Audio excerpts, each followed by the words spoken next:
Okay. Now you can start. We call to order this meeting of the Park City Board of Education today, May 14th at 3:31 p.m. We'll start with pledge of allegiance. I pledge allegiance to the flag of the United States of America and to the republic for which it stands, one nation, under God, indivisible, with liberty and justice for all.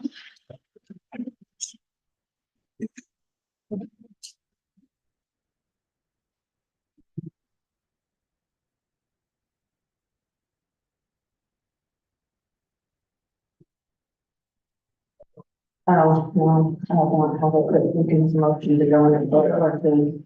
Yeah, so let's make a motion to go into close to discuss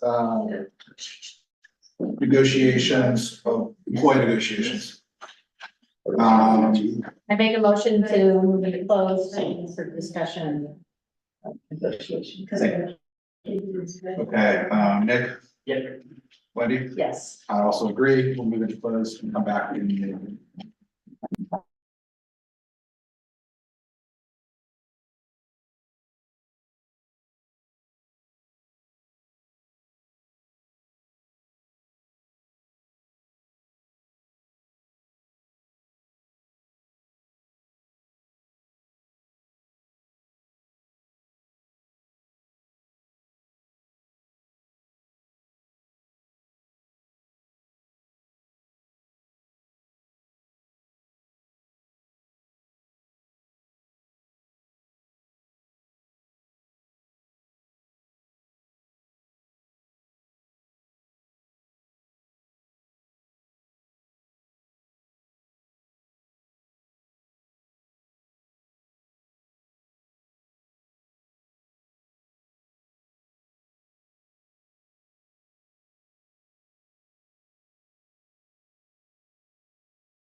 Travel request education instruction assurances, Move This World curriculum adoption, contract for approval, written wisdom and 95% group, personnel information, April 2024 check register, board revenues and expenditures, April 2024. I make a motion to approve the consent agenda as read. Second. Do you have any discussion on any of the items in the consent agenda? Okay, all those in favor, please say aye. Aye. Aye. Okay, that passes. We'll move on to employee group awards.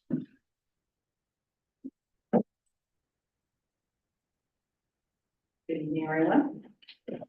PCA would like to congratulate both Jen Branson and Laura Root for their recognition from the National Educators Association.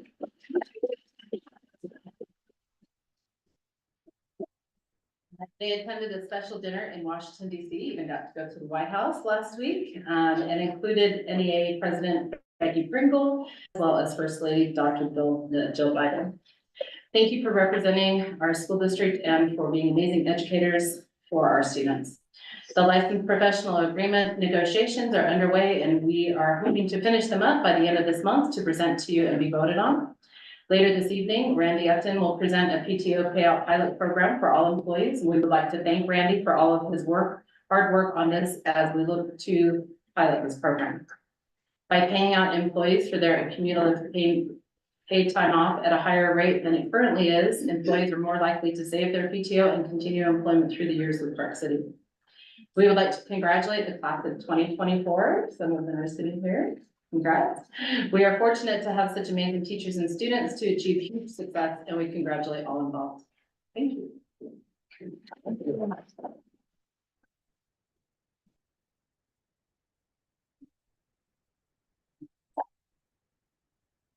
Collaborate. No posts. There we are. Saw you all over my Instagram feed. Congratulations. Yeah, it was. I feel like I'm living a fairy tale. That was bizarre. And it was so great to be there for Laura and watch her husband just cry tears of happiness when she walked across the stage and get to support our Utah educators. In another celebration, I want to acknowledge our education support professionals who regularly go above and beyond to serve our students. And this month, we had 4 ESPs recognized for their outstanding work. Ava Montejano was recognized by the Park City Education Foundation. I think she's the first ESP that was ever recognized for that award, for the Excellent Educator Award for her work as an outreach coordinator at Trailside Elementary. Belsi Moscoso, an outreach coordinator at Metholland Elementary, was awarded the Utah School Employees Association Education Support Professional of the Year for para educators. Gina Cox, a bus driver, and the Park City Classified Employees Association president, was awarded the USEA ESP of the Year for transportation, and also the Scroll of Honor Award for her community service. Gina serves on the Board of Education for Wileman School of Discovery. She's a member organizer for USEA. She volunteers for the Great Basin Canine Search and Rescue, doing recovery of people that are been lost. She's an alternate for the Republican caucus, helping to elect politicians who support public education, school staff, and promote strong unions. And then Alan Lewis, and thank you, Dr. Gilday and Mike Tanner and Fred for coming out to celebrate at Transportation on Monday. Alan Lewis was awarded our Lifetime Membership Award from USEA. He's been a bus driver for 45 years. He is 82 years old. He's the 7th person in the state ever to win this award, and it was voted on by our USEA membership unanimously. And the letters of support we got from students that have ridden his bus and families. He's taken care of a lot of our students with special needs over the years, and it was just so great to be able to honor him that way. So just wanted to give a shout out to some ESPs that are doing great things. Thank you. Thank you.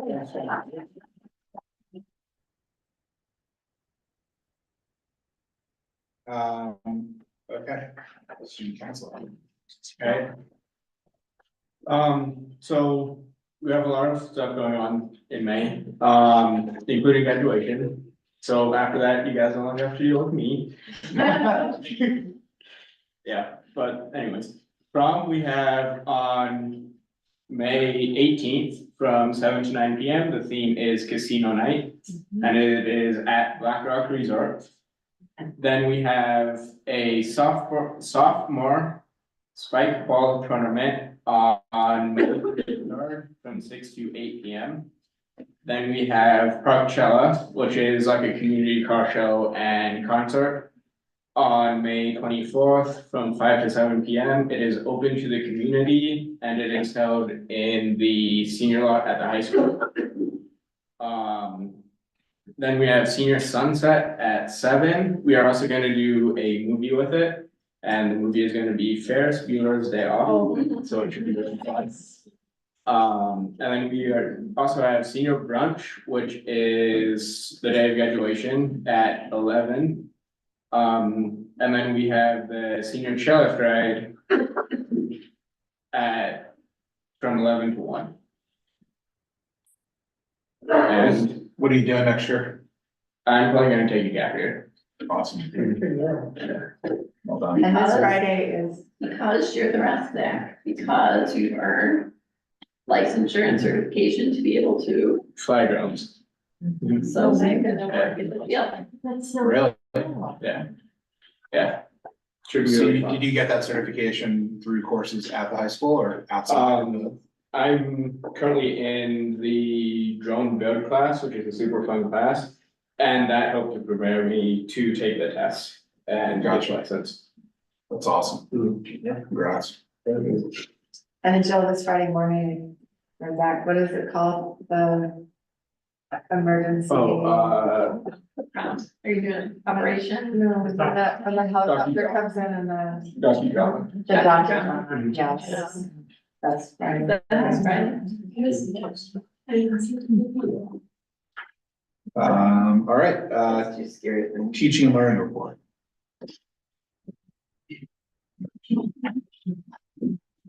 Okay, I'm bringing friends today. We have 4 things to share about. The first one is to thank you for your assistance with our K-3 instructional materials adoption. We're gonna get going even before the school year ends in getting some training and making sure everything's aligned, that we're ready to go. Our second thing to share is that the adjustments to the strategic plan to align it with the format from the Governor's Office of Planning and Budget have all been made, and it is posted on the district website in a couple of different places in both English and Spanish, the public facing part of our strategic plan. And then each year, it's a 5-year plan, so from 2023 to 2028. So each year we will adjust our work plans for the year, so we're completely aligned with that recommendation from the legislative audit. So that's the second thing. The third thing will be to have Shelby Cornett here to report on the progress in sustainability for the district. And then the fourth thing will be that Lindsay Huntsman will join us to talk about realignment and the timelines and the status of the projects that we're working on so that we can be ready for that exciting time. Hello. As a sustainability coordinator this year, I am really excited to share an overview of our sustainable initiatives and our educational endeavors. Our sustainable initiatives really thrive within our vision, the framework of our vision, because they directly contribute to our well-being and the holistic development of our students. The initiatives also reflect our pillars in leadership, communication, academic success, community alliances. So one of our most successful initiatives is our lunchtime composting program. So those 4 schools that are listed there are the ones that are currently participating. So we have Jeremy, Trailside, Ecker, and the high school. these programs are really like student run too, which is really neat, and allows for some leadership opportunities. And there's preparation for Carly's to join us next year, as well as investigating to see if McMillan has some of the supports in place that you need to also join us. But collectively this year, we diverted over 15,000 pounds of food waste, which is a lot. Okay, so then our student green team, which some of them are actually behind me now, we meet outside at school, and we have representatives from the high school, Treasure and Ecker, and we meet a couple times a month. Last year, we partnered with McKinstry and did a large project on energy efficiency, which they actually presented to the board last May.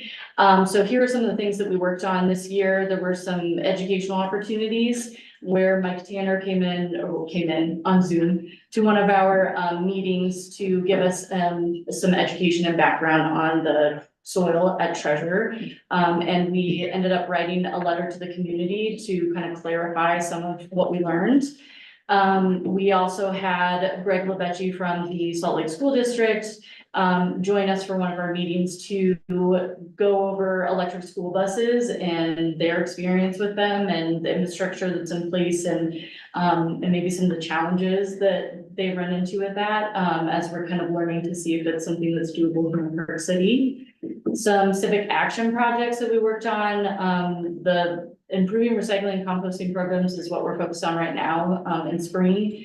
And really, I mean, all of our schools have recycling and most of them are composting, but we want to make sure that it's an effective program. So we're doing audits and different things to see what our next steps can be to improve them. And then at the beginning of the school year, we kind of touched upon our energy efficiency from last year and decided that we'd like that to kind of be our main focus next year and looking at next steps for that. So our student green team leadership isn't just limited to that group. There's, the Earth Club at the high school, and most of the schools, if not all of them, do have some level of a green team. So I thought it would be nice to highlight some of the things that are going on at the other schools. The Earth Club has partnered with the Park City Community Foundation to help support their zero food waste goal, which is why they are here, because they're going to be presenting about it later. The Ecker Hill Middle School leadership team has partnered with Jeremy Ranch because they had a problem with the recycling not actually getting into the recycling bin. And so the leadership team was our solution, and they come once a week and empty the recycling there. The leadership green team at Ecker was a huge part of the composting program and how it came to their school. So they were in charge of putting supports in place. They presented to the admin and they're a part of the day-to-day of that program. And Trailside had a similar group, the Roots team, where they are educating member students on how to divert their waste in the lunchroom and helping with that process every day. So some of our quarterly themes to highlight, in Q1, we had a district-wide pumpkin composting program where almost every school was a drop-off point after Halloween. And as a community, so there were other members too outside of the school district that were drop-offs, and we diverted almost 30,000 pounds of pumpkins, which was really cool. In Q2, we helped to advertise Christmas tree recycling and the different drop-off points, and also encouraging people to use the lacrosse team and getting those Christmas trees to those drop-off points. In Q3, we had an idle-free campaign pilot program at Jeremy Ranch, and we it was a pilot program, we'll say that. But there were students, staff, and then parents that got involved, which was really neat. And some of the students collected data of their idling situation essentially, and they took a look at that information in their STEM classes. So that was kind of cool. And then in Q4, we actually just finished our battery drive, which we partnered with Pale Blue and Recycle Utah. I don't remember, I think it was over 300 pounds of batteries that we diverted, and Jeremy Ranch led the charge with 250, I think, pounds. So they'll be receiving $1,000 worth of rechargeable batteries from Pale Blue for that. So yeah. And then I think it's really important to highlight our community alliances. These guys are major players in our Friday enrichment and some of our green team programs. And Recycle Utah is one of our main ones, which shout out to Mary and Chelsea, I think you're in here. And providing education and also supporting those programs. McKinstry was our partner with the green team behind me and working on energy efficiency. Summit Community Gardens and Eats actually funds our composting programs currently. And then they offer education for our Friday enrichment. Salt Lake School District with Greg Lebecci and his work with our team. And then Swanner Nation Preserve with Friday enrichment as well.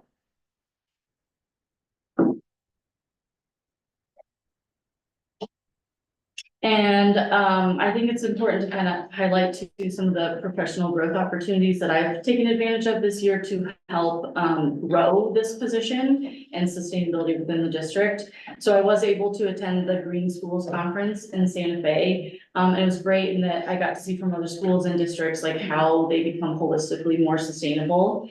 Took a course through Earth Force on environmental action civics and how to incorporate kind of student-led projects where they identify a problem within their environment and come up with a solution. And then systems thinking through Compass Education, where it's bringing a sustainable lens to really any topic in lesson. And then looking at issues from a systems-based thinking and how do we, instead of just an isolated event, how do we look at this as a system? So, and like I said, all of those hopefully will help to grow the program. Thank you. Well done. Thank you. Yeah.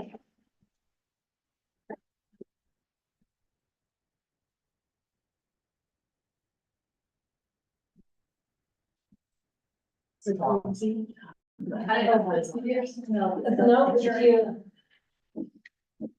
Any other?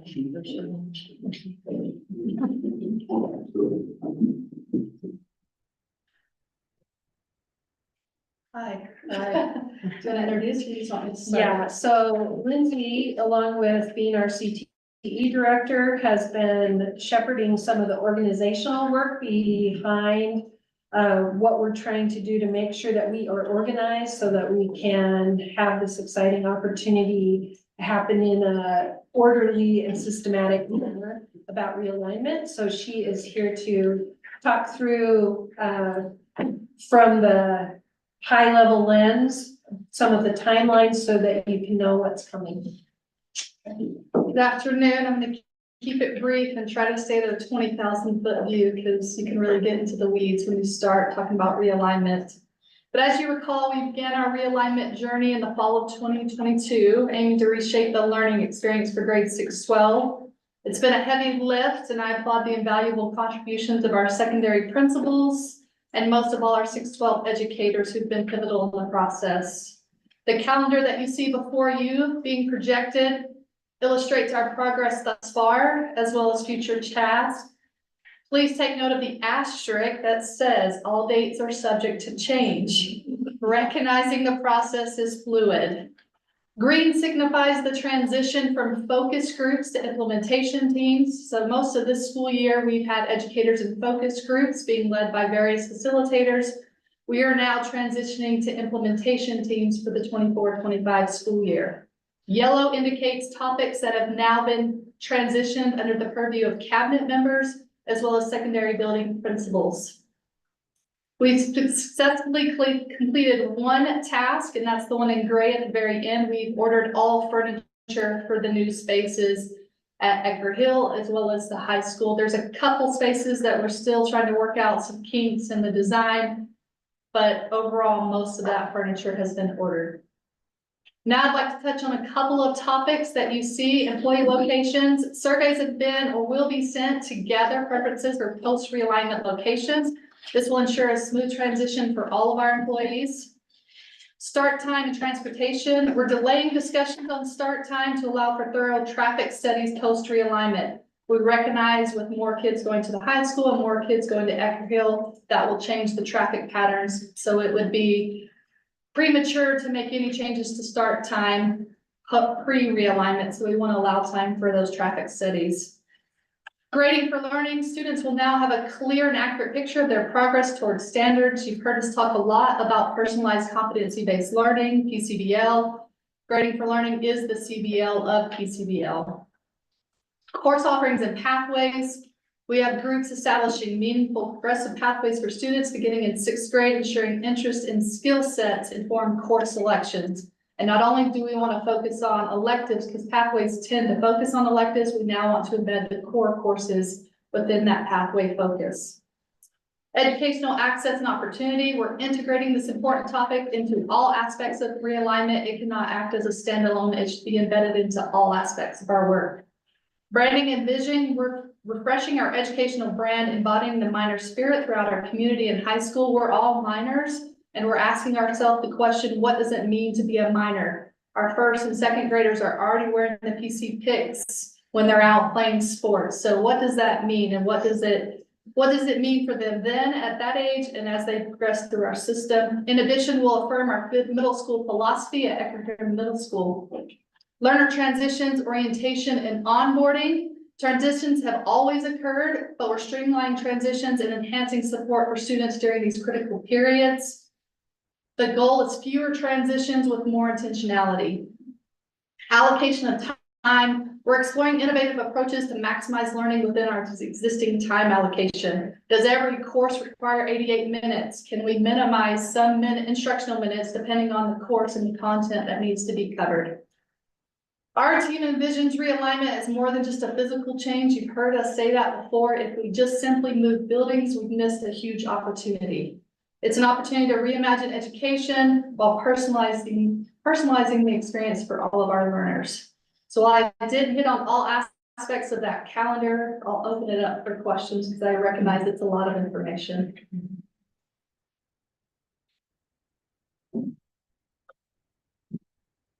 Is there anything you guys need from us? More time?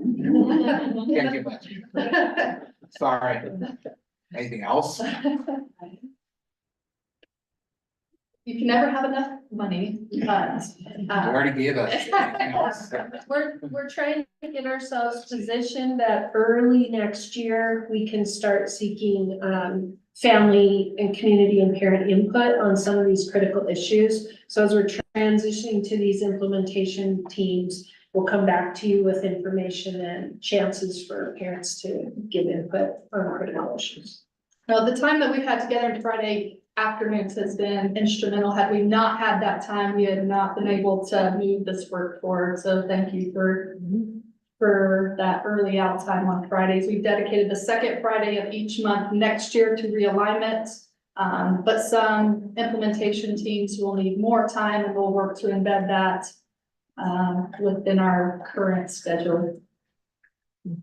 Yeah, just really being champions of this work and reimagining education. We really don't want kids sitting in chairs and receiving information. We want to own their learning experience and have input and teachers facilitating that learning and making it relevant. So it's a huge shift, but most of our educators are welcoming it with open arms, saying what more can I do to learn about personalized competency-based learning.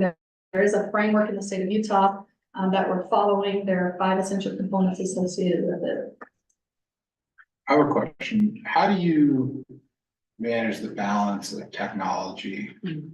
When you're looking at this realignment and, it's kind of a fresh look at, we're always routinely looking at curriculum. Now we're looking at realignment too. How do you ensure that personalized learning isn't just on an iPad or a computer, but it's actual interaction from teachers to students, right? I mean, we know that there's correlation with class size and the ability for individualized learning to take place, but what's the philosophy of your guys' department on how to make sure the kids aren't just looking at a screen all day? So when we came to you in February with the instructional framework that has the pieces about planning and culture, all of that, and incorporate the Utah Effective Teaching Standards, you will see that 1.1, we remember, is personalizing learning. And it isn't just sitting in front of a computer. It's what happens in a small group, what happens with the individual pacing for the student, what happens with making sure that they are showing proficiency and mastery toward the progress in the standard. So it's kind of the old way was, let's put people in front of a computer. That will not be what we are doing and designing.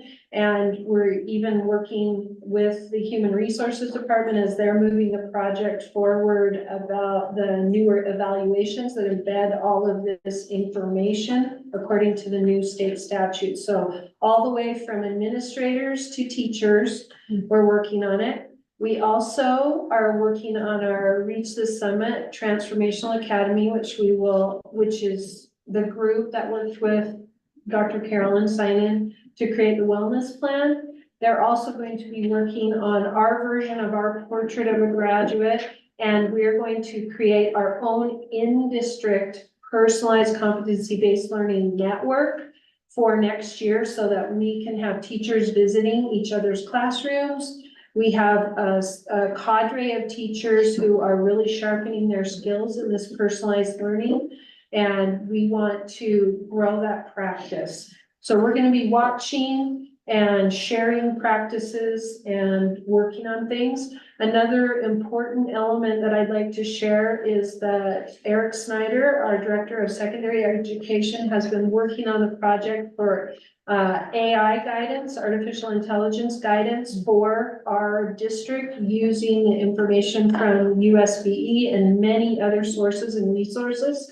So that the AI component, the first thing we will do is share the things with teachers that are the appropriate guardrails. And then during next year, we'll work on the guidance for students and for parents for AI. So we're hoping that we're creating a whole all-around picture that's going to allow us to move into this personalized competency-based learning space in a strong way. And reinforcing, you don't see it as like a summit software where they can just progress. Yeah, we won't be doing that. The plan. And reinforcing that technology is a tool, it's not the tool. It should never replace that human interaction and connection. It can enhance the instruction, but it shouldn't replace the teacher. And to add to what Stacy said, really modeling what we expect. So modeling PCBL for the PD opportunities that we're going to offer to educators next year. That way they can experience them for it themselves and then pass that on to their students. We already have several teachers who have been playing with it for a year and a half. They're refining their practice. They go to conferences and realize, oh, I can improve here. I could do this better. And thus far, we've gotten good feedback. Yeah, I think it's important. I mean, technology is great in improving efficiencies and analytics, but especially when it comes to education, it doesn't replace people. No. I mean, we learned that in COVID, and I think it's a good reminder that we don't want to go too far down that rabbit hole. Right. And we're part of a cohort at the state that is moving through this process, and we just got informed that our second and third year application to continue in that cohort. And it comes with some resources, so we'll continue to work to watch best practice and create it in the district. What about cell phones? Yeah. There's going to. Yeah, governor is talking about it. I guess Granite just banned cell phones. What are your guys' view on that in the school? I know the high school just convened the group last Friday to talk about this very topic, and it's going to be an ongoing conversation. So there are groups who want to address the issue, but I think it needs to be a community conversation. It can't just happen in a vacuum with teachers. Parents need to come to the table, and we as a community need to have that dialogue. Yeah, I mean, I don't know, I'd love to hear what educators feel though, right? I mean, I think we know what parents are gonna say. They're gonna say, we're used to being in touch with our kids all day long, and we wanna be able to be in touch with our kids all day long. Right? We're all relying on cell phones for our jobs and for our lives. But none of us went to school with cell phones. And we all Somehow we managed to we get have- there. managed to make it home every day safely. We did. And, I mean, I think it's gonna be a conversation that people are gonna wanna have, Yeah. and I think it's helpful if you guys have a view, as our leaders in teaching and learning to say what you think, and, obviously the districts in the state are looking at it, the governor wants us to do it. We know that it's not gonna be popular with parents, but, I think it would help us if you guys come to us with a recommendation. I think it'd be interesting to see if parents do react badly to that. I mean, my kid manages to get home from school every day without a cell phone, and will do for a while. Yeah, I'm guessing the two things that people don't wanna get rid of are cars at the high school and cell phones in the pockets of kids, but I don't know, I mean, I think,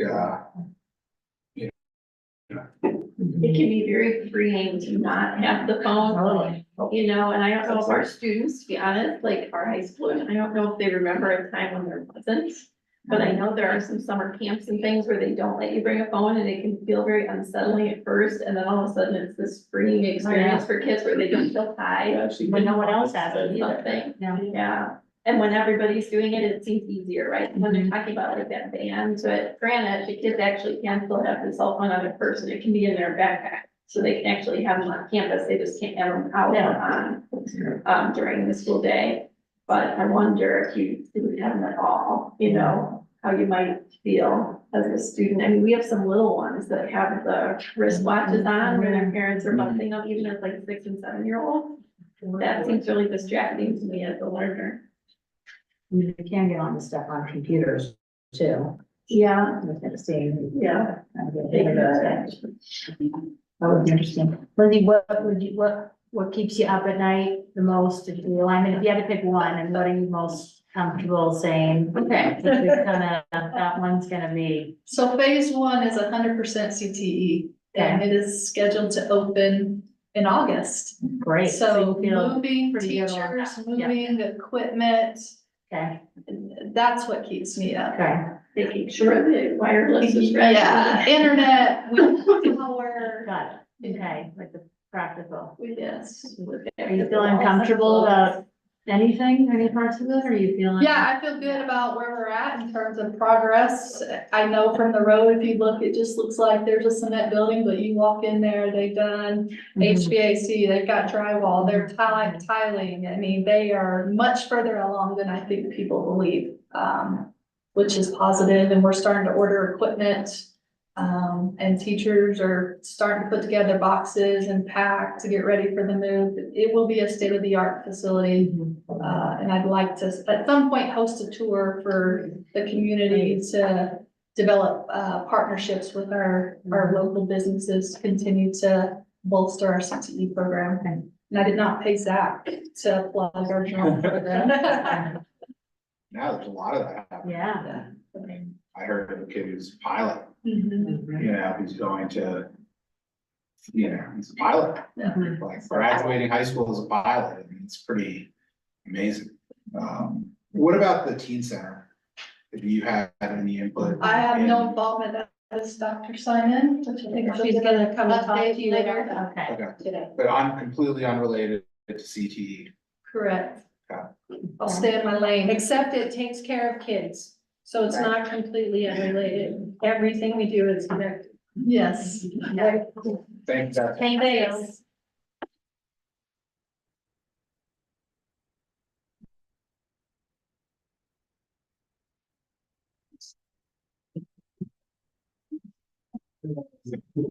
Good afternoon. It's the board report for the 14th of May, 24.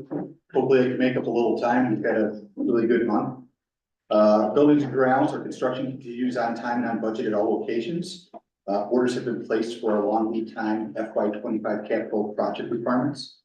And work continues on a temporary rewrite of the interlocal agreement with Snyderville Basin Recreation District and Park City Municipal, the target of 31st of December. For new one to be complete. Transportation was, despite having a snowstorm last Monday and dealing with the repercussions of that, we are continuing to have a good month. By Thunder was already stolen, talking about Gene Cox being recognized, and Elvin was being recognized, two of our very valued employees there in the transportation department, so very thankful to them. Our department is also working in transportation on filling summer schedules for our bus drivers, which is always a challenge, and we look like we got it cracked right. Child Nutrition Service, John Hopkins reports to us that the department is functioning very smoothly.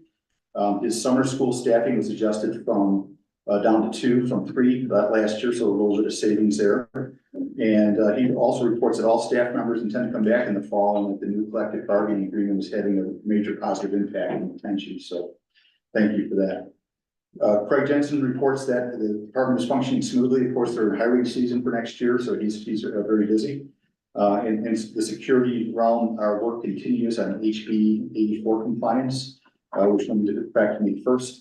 And we're also working this weekend, wrapping up our emergency communication plan update with the team that's working. So that's all I have for operations. Any questions, happy to answer your questions.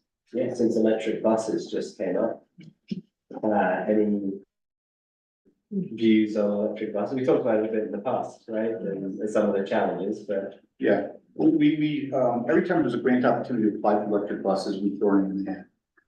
We did not get funded in the first round of the EPA grants. This next round, we put an application in and cleared the first hurdle. So if we do get awarded the grant, there might be an opportunity for us to pilot a few buses and take a look at this underneath the hood. Without a subsidy, it just doesn't make sense back in jack rules, right? But if we can get a subsidized fleet, we're happy to take a look at that, and hopefully this will give us a peek behind the curtain if we get granted the award. Yeah, thanks for dealing with all the facilities and the projects and soils and everything. It's, I mean, I think sometimes people forget how much so few people are doing. And I think you've really made a substantial impact with your presence since you've been here.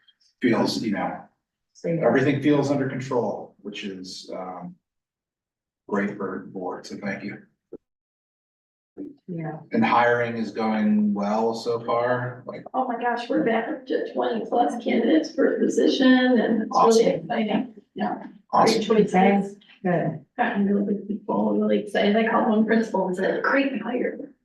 Because I get a chance to meet people on the finalists and I did actually make some really top-notch people, so I'm excited. It's great. Yeah. Thanks, guys. Thank you.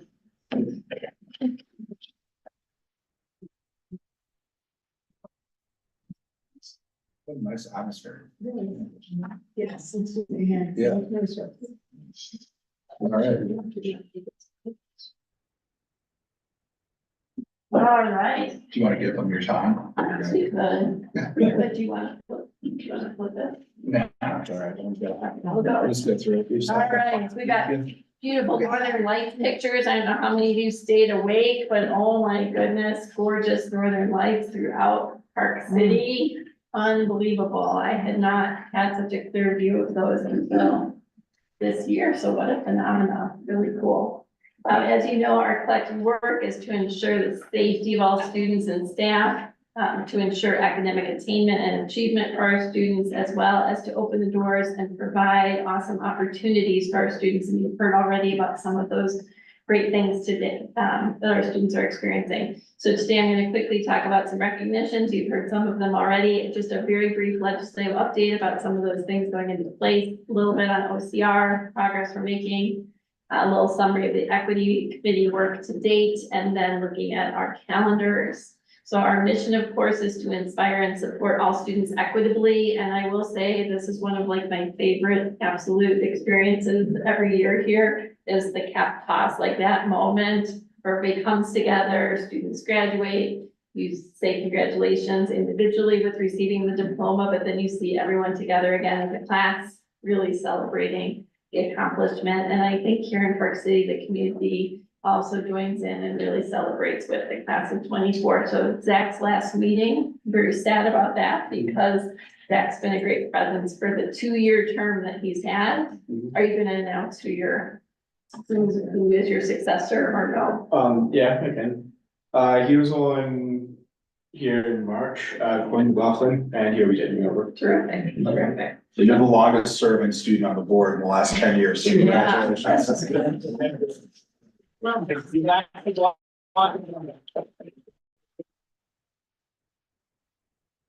you. Bringing student work is really important. Our vision, of course, is this is actually the national definition of full child development, but this is where our students are safe, supported, engaged, challenged, and healthy. And so whenever we're making a decision, we're trying to keep those ideas in mind as a Board of Education or as an administrative team. For recognitions, you already heard about Gina and Alan and Belsey, ESP of the Year recognition for her job category, which is so exciting. Really, to get that statewide recognition is really a big deal.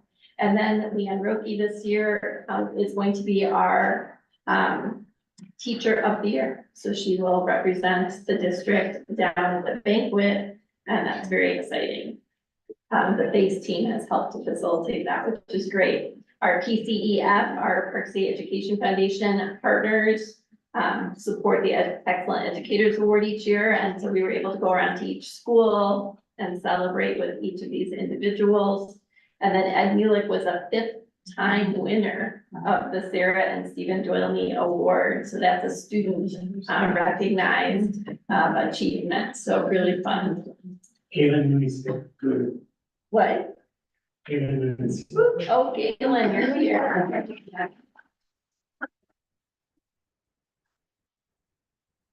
Always an amazing day to really celebrate. And I think we caught some people by surprise. Were you a surprise person? Yes, that's why I was like upstairs, took me 20 minutes. That's really, really fun. That was a surprise. Excellent. And then, of course, I've got Zach here again on the next slide. So Zach, congratulations, completion of a 2-year term.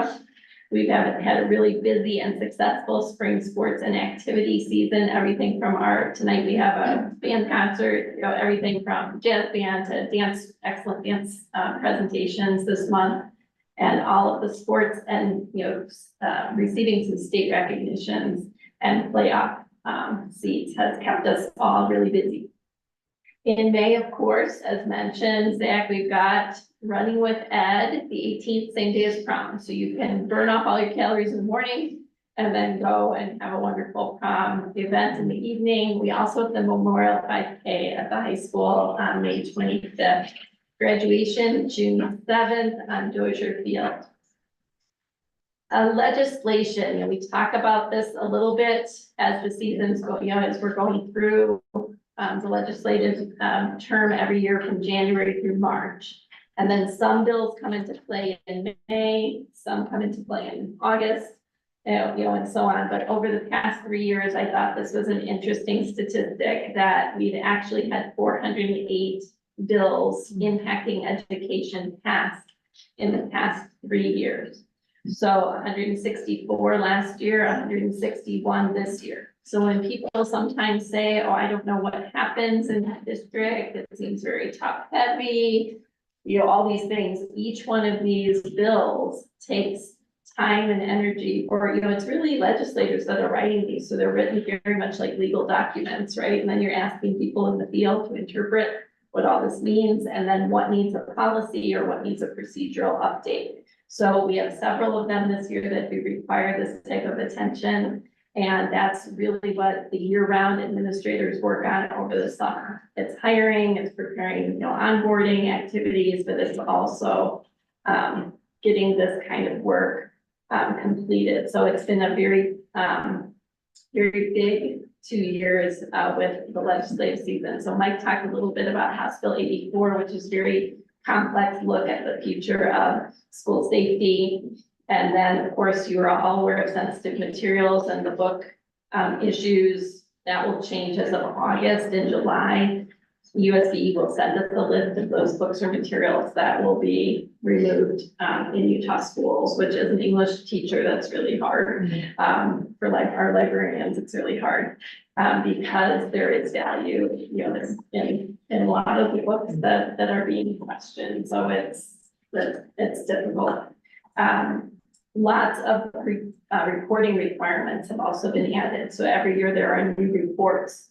The legislature and the state board don't usually take away reports, they add on reports. So you'll recall we had the OLAG audit. We were the third public school district to have an OLAG audit. And the recommendations that come with that every year, there's an annual review until you have all of the recommendations complete. And then once you have all the recommendations completed, then you conclude. But before it was up to Oleg to come back, now they flipped it. It's up to us to submit a report every year. So we've been making great progress. There were 5 chapters. We've made great progress. Stacy talked about one of the chapters, the strategic plan. You know, so we'll be ready to check most of those off this year, which is great. Juvenile justice revisions. This year was the first year that if a student is detained within 5 days, a multidisciplinary team must convene and talk about how to reintegrate that child into school. So we've had 2 of those experiences so far, and that's been, something that's clear. One of them happened over a break. So how you convene the multidisciplinary team when there's a break. So things like that have to be worked out. That of course was not contemplated in the legislation. Student mental health amendments that we have to go through, data security and privacy amendments that our tech team works on. But if we look at the next one, just more of these initiatives and things that we're really working to integrate and have everything make sense for people when they come back, right? So when they come back at the beginning of the school year, sometimes it can seem like a lot of a regulatory talk. We'd rather have the inspirational talk, but there is this back end part of the highly regulatory environment that we work in. Speaking of regulatory environments, the next slide is the OCR progress report. So I do want to let you know that the review of incidents from last year just about completed. So there are specific facts that the OCR would like us to report on what we found in these reviews. So we've gone through those, and part of those was to ensure that supportive measures are in place for any of those students who have experienced that type of negative environment. So we are working really hard on that. And when we feel like we're alone in working on that, on May 8th, actually there were 3 public school district superintendents that were called in front of the House and the Senate, the federal. It was a 2+ hour hearing, and talking about these very same things, harassment in schools, what are schools doing about anti-Semitism, how is that being received, in what kind of punishments are happening. So this kind of conversation is happening nationally. And one of the things that one of the chancellors said, that's the school superintendent in New York, said, we can't really discipline our way out of this, right? It's not really about, yes, you have to have consequences, of course, but it's really about the deep climate culture work that has to happen so that we all understand that that kind of language is not good in any environment. And we can't go to the workplace with that kind of behavior, right? So we have to prepare kids to be life ready. But anyway, we've got great progress on the first 2 pieces. We are also doing a great job with reviewing and revising and updating policy and procedure. So last month, the board saw a few of the policies. This month, you're seeing a few of the policies. So as soon as we get through Title IX, we should have all of our policy updates. Once we agree that these look good, they meet the regulations, OCR will give them the final stamp of approval. And then at that point, training materials need to be developed over the summer for the fall. Within the first 20 days of school, all employees will be receiving new training. Title IX, actually, the requirement is for all employees anyway. So we're doing what is required there. And then we have a new record keeping system in place. If anybody's looked at the online reporting form, those are available in English and Spanish. We made them quicker and more accessible, and they go right into an enterprise system. So no longer is it a movable Google form. It's now a lot more easy to use that report. Students, of course, may also always use SafeUT. You can always call the teacher, or you can always call your school principal. You can always email, but there's also this form that should be pretty easy for people to use. And then one of the other milestones, we had to ensure that our Title IX job description is up to date, which it is, that our Title IX person's been trained, which he has been, and all of that will be reviewed by OCR. As part of our OCR work, we are partnered in our region with WestEd, the Western Educational Equity Assistance Center. So this group provides at no charge training, materials, resources, supports in communications, all kinds of different robust resources for us to access as a community, so that we're not doing it just in a vacuum. You know, we're using best practices from around the country. As you all know, when there are incidents within the school, any of our schools that don't match our expectations or our guidelines, we always attend to the students first. That's the core of our work. We do have consequences that are in place, and many of you have realized you've had a lunch detention at some time in your life, or you've had an extra meeting with a teacher, or you've had a suspension, or you've gotten a chance to see and work with a school counselor or a social worker. All those things are part of a parent meeting. You know, that can be part of a consequence. We do, as administrators, always look at the policy, what the policy framework says. We create a record or a document of the incident. So that's part of an investigation and review.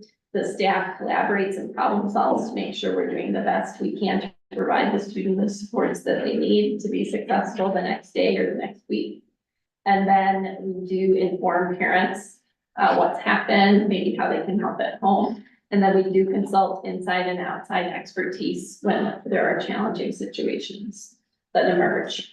So the policies that link to this OCR review include the code of conduct, which you've also already looked at. That's for the adults in the system. The non-discrimination policy, which is for the adults and the students.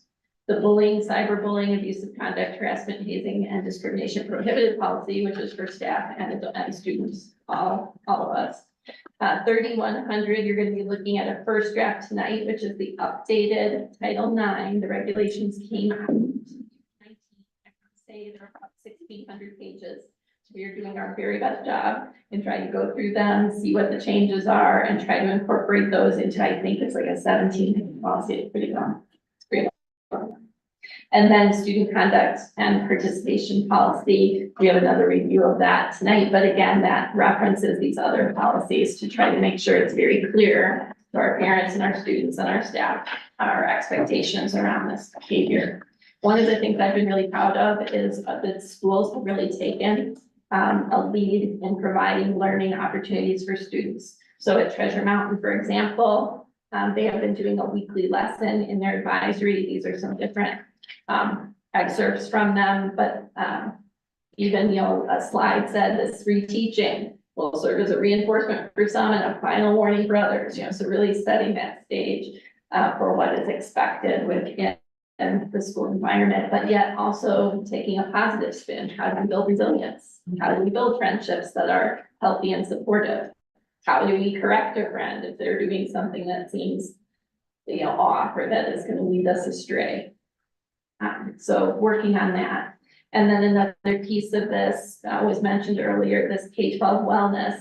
We started this year. It's been about a once a week initiative. It's been a monthly theme throughout the district. We're going to have a supplement that comes in and helps us. It's a very quick activity. It can be a beginning of class activity in the elementary grades and maybe between content area shifts sometimes, but it will have some consistent messaging that help reinforce positive lessons on well-being, everything from good deep breathing to, again, how to solve a problem that you might be having with a friend. Our Inspiring and Supporting All Students Equitably Committee has met throughout the year. It's about a quarterly meeting. We had 2 major committee goals this year, which help to bring our vision to life, but also creating and maintaining that welcoming, inclusive, equitable school climate that promotes learning. So this team is helping to really unpack the policy. What are the procedures that should be in place? What are the accountability measures that should be in place? And in working with this, they've had an external assessment. So they've received a draft copy of that. They have a draft of some training that can be used broadly throughout the district as a baseline for everybody. And then they're working on, you know, what is the link between the current legislative language and our training materials. All right, I'm sharing this stuff in that, but we do have a little report attached to the board meeting for that about the key priorities, the action steps. We're also integrating those steps into that strategic plan that Stacy talked about so that the work is not separate and siloed, but it's integrated throughout each of the departments. Later in the meeting, you'll be looking at a board meeting calendar for 24-25. We try to keep it the 3rd Tuesday of the month as much as we can, unless there's a break. So we try to do the 3rd Tuesday typically. And we kept it at the 4 p.m. time for right now. For students, you've already approved the calendar for next year. Students return, is this correct, Lori? Is it the 20th or the 21st? Which one? Or 24, 25 students? I think it's, is it the 20th? Okay. And last day with graduation next year will be June 6th. I'm also very grateful, just as we talked about with sustainability, also very grateful for the community partners that come together with our Bridges group. We do meet fairly regularly, and the team has come up with great ideas that go back and forth, you know, everything from ways to improve access for families to different vision testing to us asking, you know, maybe what is the best way for us to try to get this new form out. So great partnerships and support from throughout the community. Today I was at a great training with Park City Community Foundation. So yeah, lots of partnership back and forth is really appreciated. And then I do want to make sure everybody knows we do have an interactive dashboard on the website where you can actually click in. This one is just a PDF screenshot, but you can actually click in and learn about data over the past 10 years about the district. So if you're ever interested in trends, like we always had 19% economically disadvantaged. No, actually, we've been higher and we've been lower. You know, it's kind of gone from maybe that 15 to 25% range over the past 10 years. So interesting things you can look at. Excellent. Any questions? I know that's a lot. As we near the end of the year, yeah, it's a lot. I appreciate it. All right, let's get back to facility updates with the teen center discussion, and we'll go right to the Park City Green Team and the Zero Food Waste Compact. So if you guys like to join us.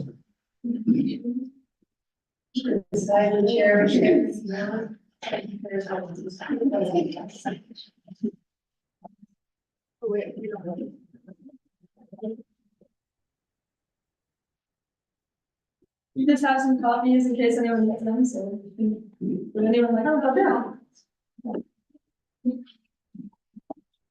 Thank you.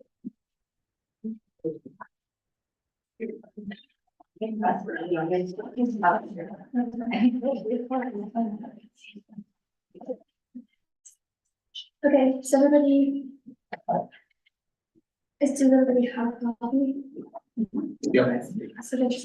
Okay, hello, good afternoon, we're the Park City Earth Club, and we wanted to talk to you guys about, this compact that Park City, Community Foundation has. It's an initiative the Park City Community Foundation has that, in order to incorporate and accept like composting use, but we're gonna tell you more about it, into this district. So, I just want to introduce ourselves. I'm Grayson, right, and this. I'm sorry, Preston, I'm Bridget Lane and senior person. I'm Kate Kurchinsky, and the junior. I'm Montana Durack, and I'm the senior. We're really excited to present to you guys. Yeah, so as many of you guys know already, our community is prioritized sustainability and much of what they do. Our community has electric buses, goals to be zero waste, run on 100% clean electricity, and many other goals. We've already heard from the amazing Shelby Cornett, our sustainability coordinator, about all the amazing sustainability initiatives she's leading here in our school district. And a lot of our schools have green teams, and we obviously have our district green team as well. So a lot of awesome things. And we think that this composting compact fits right in with our community priorities of sustainability and our community culture of sustainability here in Park City and school districts. So just a little bit about our zero food waste 2030 goal. The goal is to divert all food waste from Summit County landfill by 2030. This includes reducing contamination in bins, developing improved waste processing strategies, and also measuring our progress along the way. And this plan, or the goal was launched last spring, and the plan was published just this January.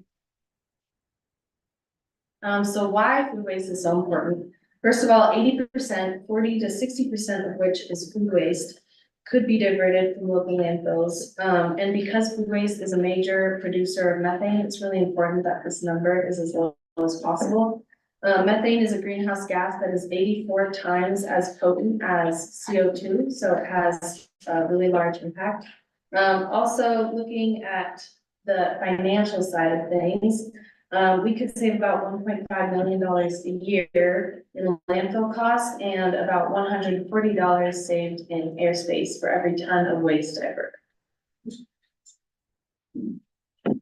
So in terms of what, this compact is non-binding, but in terms of the kind of increased support that the green teams throughout the district, and like all the students would like to see from this compact, would include increased staff support. A lot of the compost programs are completely student run, which is a great leadership opportunity, but we are there to learn, so it can get a little overwhelming when we're expected to run basically the entire composting program with minimal custodial support. And obviously, the custodians also work super hard, but we have had experiences where they just kind of refuse to cooperate with us. So whether that's just trainings or opportunities for us to talk with them, or just improved like communication strategies. Additionally, we would like to see more bins, especially at the high school. We just have a ton of trash cans throughout the lunchroom, so it's really difficult for students who aren't motivated to compost their food waste when we just don't have a lot of bin pairing and we don't have a lot of bins in general.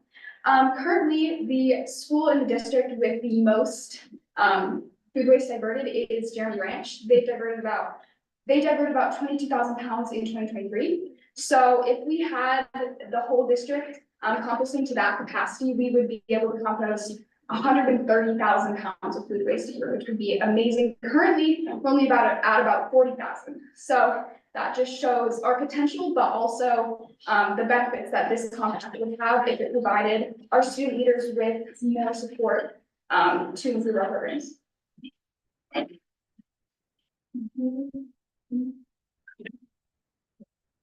Okay, yeah, this is just the compact that we passed out, but this is non-binding. We had all the different businesses around town that have already signed the compact, on our original slideshow. But I think the wrong one got sent. Well, basically we have, so Park City Community Foundation has gotten a lot of signatories on this.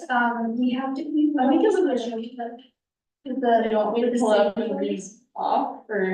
It's a. Yeah, there's just a lot of them. Yeah, like Deer Valley PCR, PC restaurants, just Park City Municipal Book, which is lots of different signatories, and we would really love it if you guys could show your support to this, and it is non-binding, but really just saying that you're in support of, composting, really, pretty simple. Thank you. This is great. I have a question. Outside of the bins that you mentioned for the high school, what other resources would you need? Like that, whether, you know, financially and other, to have every school executed at the level that you like, or that would be the result of agreeing to this? This isn't necessarily, like a financial necessity, but we would, especially at the older schools, the elementary schools are able to have a lot more success, it seems, with the composting programs because the kids haven't formed habits yet, to a certain extent. So when you tell them to put their food in the compost bin, their minds are very mobile. They're like, okay, cool, we'll do that. But at Treasure and high school, it's a lot more difficult to get students to change their behavior. So something we've been looking to do is to create almost a team of volunteers, whether that be parents, probably parents, as it would be difficult for teachers or students to give up their lunch periods. So just create a team of parent volunteers who would be willing to come in during lunch periods and sort of monitor the bins, just to have that extra person that's being like, no, we need to put it in here. Because barring like having donuts at every lunch to reward people who are composting, like it's really hard to get older students to change those habits. So that would be like a major thing that would help out. That just requires like a lot of manpower. I think also at the high school, we've looked into paired bins, so it's like a waste station almost, you're recycling, trash, composting all in one area. Because high schools are also lazy and there's the composting bin is on the other side of the room. I'm not gonna get up to go compost, we're just gonna throw it into the trash bin right next to us. So I guess that would be a financial ask. Yeah. To have enough support to, you know, buy those stations where everything is just in the same spot and it makes it really easy and really. Yeah, there's many also segregation stations, which is helpful because you have everything laid out, and you can like put them in different places right here and there, because right now in the high school cafeteria, we have like two, 3 composting bins, and they're like really spread out. Nobody wants to walk across the entire cafeteria to put something in compost, and like we always find either like cardboard, like random things in like composting bins. So it's just, it's pretty ingenious. Yeah. Every school is different too. Shelby Cornett can testify to Yeah. this. She has documents and data from composting at all of our schools, and each school in the district who does composting faces a unique challenge. There's unique challenges we're starting them up. And they all need support in different ways, in different levels. Some of it might be monetary, some of it might be admin, some of it might just be more tips and advice and finding ways to engage students. So it does vary a lot, but across the board, more support is kind of needed to help elevate some of the programs to the next level. Do you have an idea what the money needed would be for those bins? We have not looked at the specific numbers Yeah. yet. We're just, like, just I would this imagine it spring. would be that. No. No. And I mean, the key to any behaviour change is making it as easy as possible, right? I mean, Yeah. it's such a simple thing. I can't believe it's a big financial. Who's doing the compost? Yeah, who takes your? So Momentum, is the hauler, and they take it down to Wasatch Resource Recovery, and it's turned into fuel for homes. And what's the difference in cost for hauling compost versus hauling garbage? I don't know, that's a great question. So is the district paying then, or who's paying for the compost haul? So currently, it's, Summit Community Gardens and Eats, they're funding it. They're funding it? Uh-huh. So, I mean, it's not super expensive. I mean, it's like $10 a bin per pickup, and they pick around 4 bins per school once a Okay. week. Gotcha, so negligible. I mean, Would it be a huge ask to see those some numbers for cost of bins, cost of transport? We started a spreadsheet last year. with Yeah. Some of those, and it can be updated pretty easily. Yeah, okay, I mean, just super general, 20,000, 30,000. Yeah. We're not getting into operations here, but what would make this supportable, this program? Yeah. I'm all for the non-binding compact, let's see some real numbers and do some. Well, I mean, to support it. yeah, I mean, I think what we could do is we could agree to sign this compact, and then we could also draw up a policy that requires every school to compost their food, right? And if it becomes policy, then it has to be implemented. Yeah, Right? Yeah, I think that's That's the way, so like, that's the way this works, right? It's- Yeah. Yeah, so we can sign the compact, which is obviously non-binding, but the way that the district works is if we have a policy that the school board votes on and approves, then it needs to be implemented in every building, so unique to that building, however that looks. yeah. In I that mean, building, it's- like then. Yeah, different but buildings are gonna I be think that would different be, resources. I mean, this is pretty substantial, and the Yeah. fact that 60% of our landfill is food waste is pretty crazy. So, yeah, I mean, I guess, let's see here, this is, what are we here? This is a discussion item. Is everyone okay, first of all, with signing the compact? Absolutely. Okay. Yes. So we'll sign that for you guys. And then the second question, should we instruct the administration to drop a policy to post next meeting if possible on zero food waste in schools? Yeah, so post in June, so that it could be adopted in, By the fall. yeah, it's August or September, yeah. Let's do it. Okay. All right, so we'll do a policy, aiming to have it in the next month. Yeah, because there's nothing. Nothing else going on. And if you guys want to come back and check in with us in June, our meeting is the third Tuesday. Is this the third Tuesday in June? It is, right? The 18th. Okay, so it'll be the 18th of June, I so know, summer break, post-graduation and summer break. summer break. But if you guys really Some care, documentation. if you guys really care about school food waste, You know, you're welcome to come back. If anybody can, just to get some of those, it would be really interesting to see that and keep it going, just to see. Yeah, I think So if you could give us an estimate too, like, yeah, by next month, Mhm. what is the cost per Even if it's in school to writing. do the bins?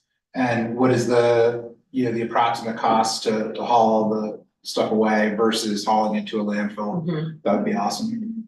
But Good. thank you guys. Yeah, And, well done. Congrats to those of you. report back to everybody to keep the ideas coming. And I would also say, being a Jeremy Ranch parent, I think we have some very motivated parents at that Oh, school. okay. So if we can light a fire, you know, under some folks at some of the other schools, that would really help encourage that. I think it's that, just make it as easy as possible. Yeah. Make it as easy as possible. Right, yes, that's right. No. Yeah, no, this is awesome. Thank you. Yeah, great, this is great, thank you.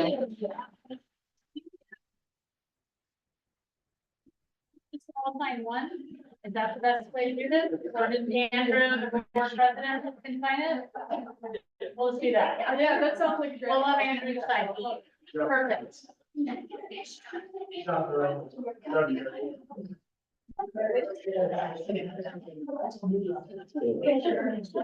Okay, Mike, do you wanna give us facility updates? Oh, we're doing some photos, yeah.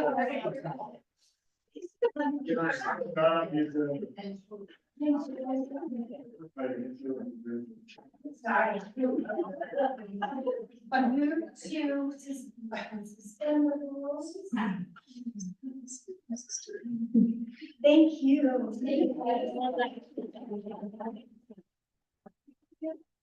Thank you.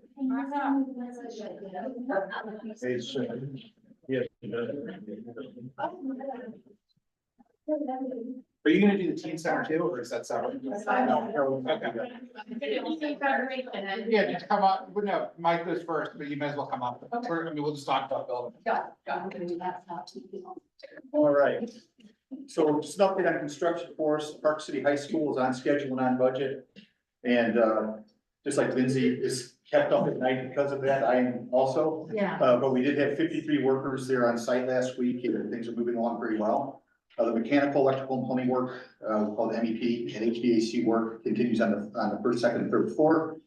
Interior framing, drywall hanging and taping, window installation, tile, paint, flooring is progressing nicely. We've worked through a plan to ensure that we have internet installed. We worked with our IT team and our contractors to make sure that that's in place for the start of the new school year. Civil grading is also underway, and the project is on schedule to receive students into phase one in the fall of 2024. Substantial completion for both sections is going to be spring 2025. Eckerd Hood Middle School is on schedule and on budget also. The MEP work for HVAC and fire systems continue in all areas. In area A, which is our southern academic wing, roofing installation, floors 1 and 2, interior wall framing, window installation, perimeter wall insulation, and ceiling drywalling is underway. In area B, the northern academic wing, floors 1 and 2, interior framing and footing and foundation pouring for exterior vestibule is underway. In area F, the gym expansion, the exterior masonry veneer application is beginning. We'll have kids moving into portions of the Eckerd Middle School again this fall, just like at the high school. Substantial completion of the entire project, though, is going to be spring of 2025. Jeremy Ranch Elementary School is now complete and was completed on budget. Park City School District took ownership as of the 30th of April. Final punch list items are being addressed and building systems are being fully commissioned. Furniture installation will occur in mid-June. And we're starting to grant limited access to administrators and principals to those buildings to allow them to get in. So that one is complete. Big Fallen Elementary is also completed on schedule and on budget. We took ownership there on the 30th of April again. Final punch list items are being addressed and building systems are being commissioned. And again, furniture installation will occur mid-June. And same thing with the access for granting principals and administrators access to those schools with the grad district. Carly's Park Elementary School is on schedule and on budget. MEP and interior framing and drywall continues in the existing kindergarten, multi-purpose and music room, which will be ready to receive students in the fall. Footing foundation work on the east side expansion is completing, and, the CMU, the block work is underway as the building starts to come up out of the ground, which is kind of cool to see. Substantial completion there will also be spring of 2025. Trailside Elementary, the CUP application will be considered tonight in 32 minutes. So JD and I will be leaving here soon to go to the Richards building in front of the Centerville Basin Planning Commission. We don't anticipate any problems with it, but we'll be there and support it. As soon as we get that CUP approval, the USB project number application, which is 50% complete now, will be submitted fully once the CUP is granted. Our GMP, which is guaranteed maximum price, came a little bit above contract, but within the allotted budget for Trailside. And Randy and I are working on ways to make sure that we fully make sure that's taken care of. Construction will continue in early January or June of 2024, and substantial completion will be December 2025. Just a reminder, construction summary in layman's terms is updated monthly posted weekly on the district website. We have JD here, our owner's rep, who's going to be running out with me here in 2 minutes. I'm excited if you have any specific questions that are in more detail than what I discussed. No, I just, like, JD, well done. Thank you. Yeah. It was really, really Thank you. good news. Soil mitigation, the last phase of the soil removal project will happen on the 10th to the 14th of June, as soon as school lets out, starting at 7 in the morning, working through daylight hours. No students or employees will be allowed inside Treasure Mountain Junior High or on the grounds during that time. We'll post a notification graphic as we have in the past in a new section of the district webpage. The EPA and DEQ will be on site during the operation in a limited fashion. And pre and post operational testing will ensure that no elevated contaminated levels of lead exist within Treasure. I've been asked to just discuss the possibility of a turf field expansion at Treasure Mountain Junior High. This area has kind of taken on the moniker of the Treasure Mountain Sports Complex, just in honor of the school if it does end up coming down. But we have a commission report through the master facility planning, the athletic portion of that will be presented to the board in June. But the board has asked me to take a quick look at this ahead of time in response to some requests, just to feasibility study, what, can we do it? What's the timeline? What's the concept, all that. So if we look here in concept, you can see the fields up there. We're looking at adding 2 turf fields. One's a softball field, one's a baseball field, right between Treasure Mountain Junior High and the district office. We're also looking at 8 tennis courts to be added on that same site. Those 3 items. We're also looking at dugouts, which are the items in red along the first and third base lines on both the fields. And there's a support building that's the diamond shape there between 2 ball fields. Total cost of the project, the next where people up this, there we go. $12.4 million for these 3 pieces of phase 1. This would not require Treasure Mountain to come down, right? We can get this stuff going right away. Of that $12.4 million, it's $10.5 million in construction costs and $1.9 million for design and contingency fees. Because we know that we're working on contaminated soil there. It's under the DEQ covenants.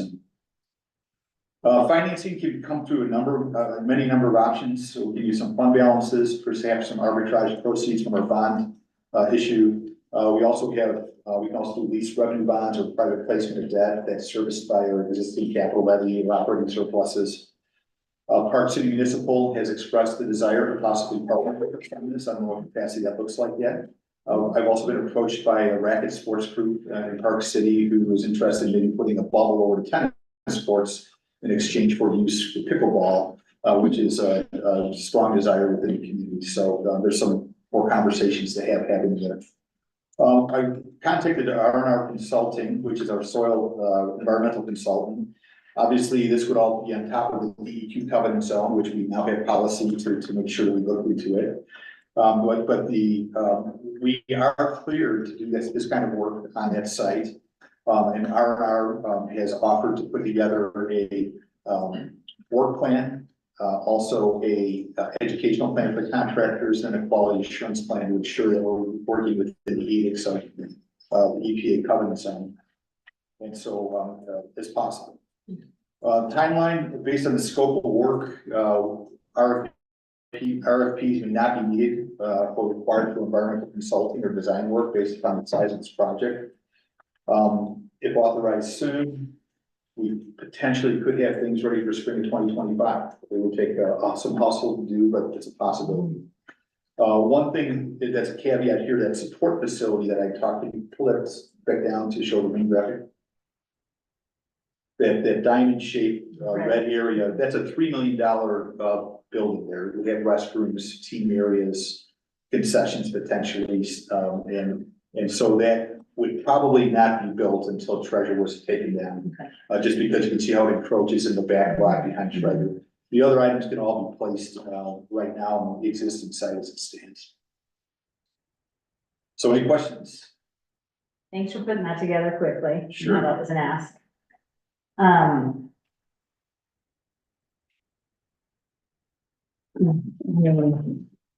Which one's softball and which one's baseball? Softball would be the smaller.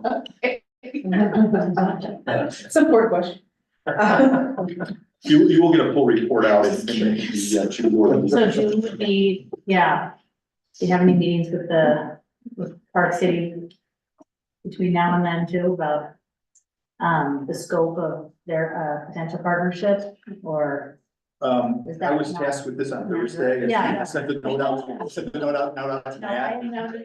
know. I'm asking if, like, to what impact that could have on the cost breakdown and all of that. Well, You'll come up with it not in alignment with any partnership, and then that could go forward from there. the other interesting thing is this could go a long way in satisfying the community needs for Yeah. the interlocal Right. agreement. Yeah. And then we have 2 new ball fields entering into the mix along with tennis courts, Yeah. pickleball courts, and those are really heavy community needs right now. Yeah, yes, And so, and then additionally, if Treasure does come on, we go into phase 2, or we add in a couple of lacrosse pitches or soccer pitches where Treasure Mountain exists right now. yeah, That could really be a really cool sports complex. So the concept is maturing a little bit and, and this fits in with the bigger picture. How much room do we have in the back beyond the tennis courts?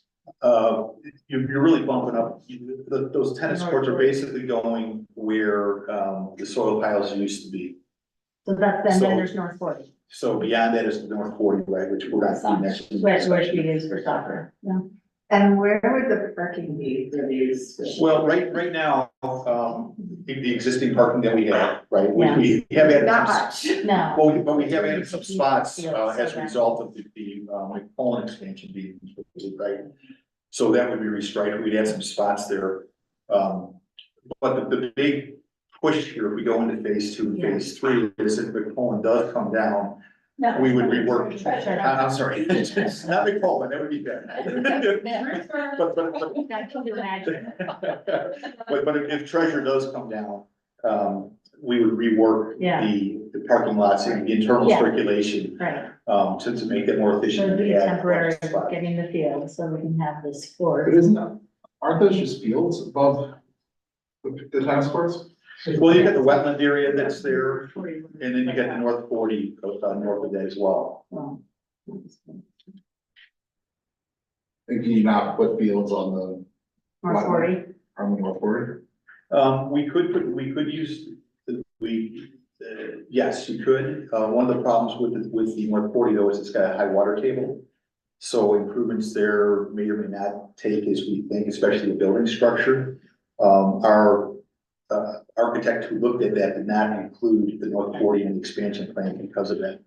But directly, if you recall, right behind Treasure, directly to the north of Treasure, there's kind of a wooded area and a kind of a wetland area back there Yeah. before we get to the North 40 fields. So we're pushing that construction just about as far yeah. to the north as we can with this concept. Yeah, I know it's a little walk, there is that parking next to the North 42, the, just thinking about the immediate game plan for teams coming.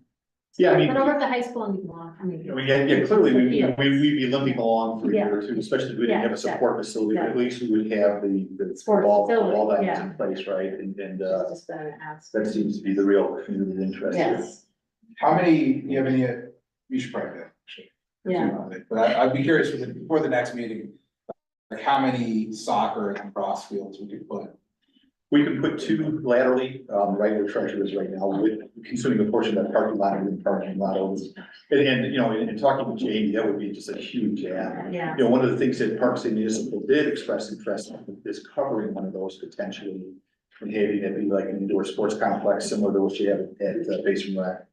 So one of them would be inside or two of them. Yeah, whatever the concept was, but they are definitely interested in, that kind of work, but that obviously has a huge price tag. And it would be a community push versus a school district. Part of the push. bigger point.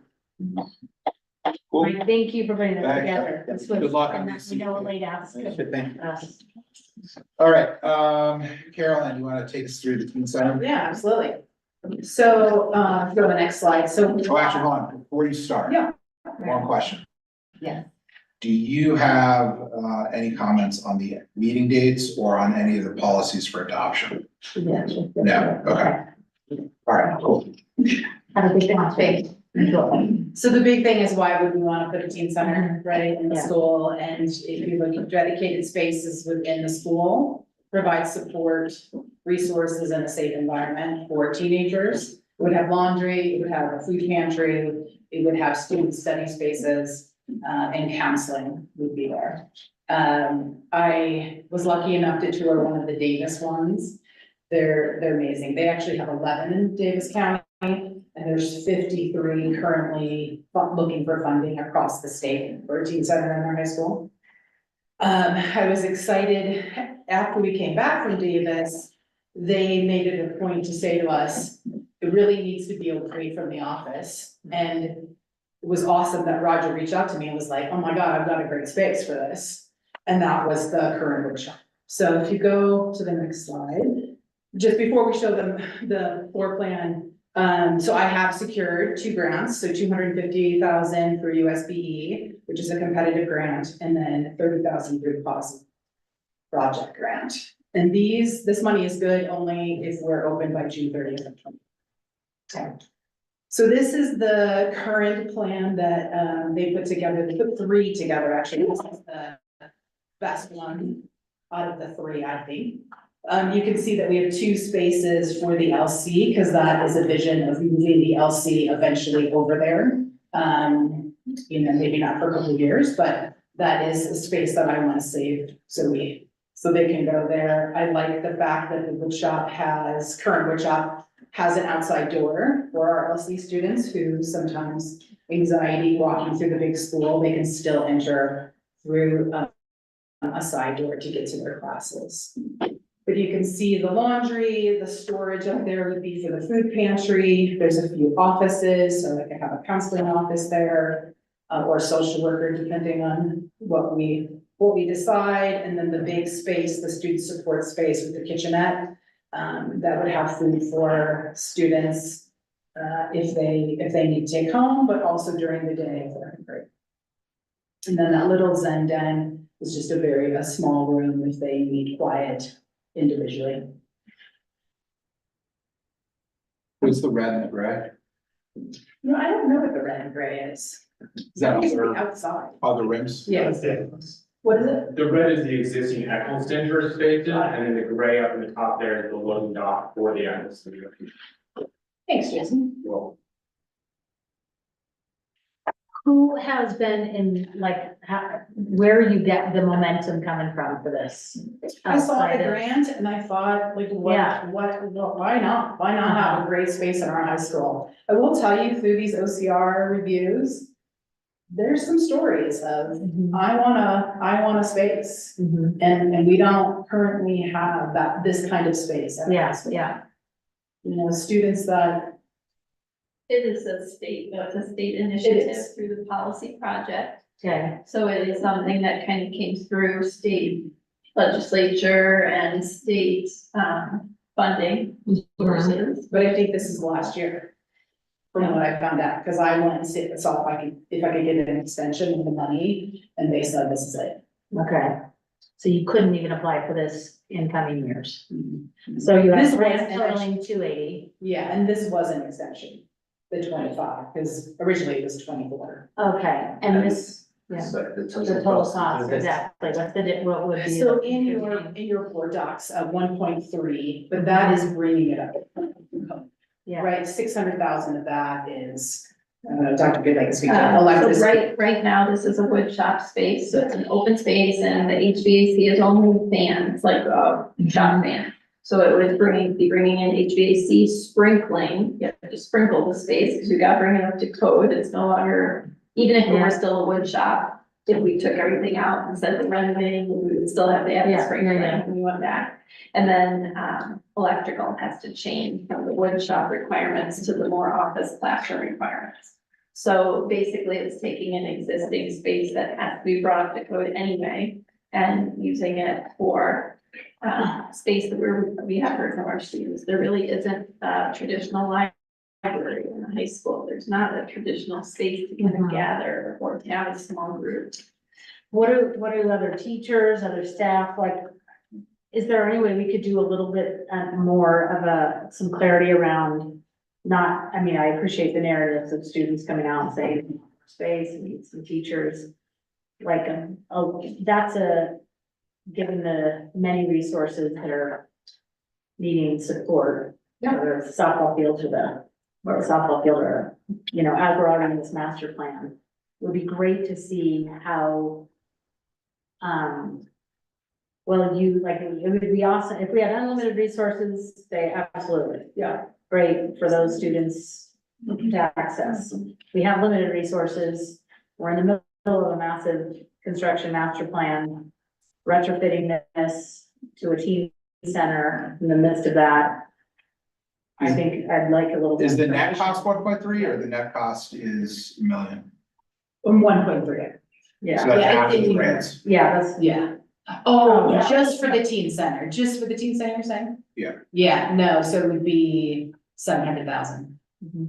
Is there any other alternative space that would allow us to do this?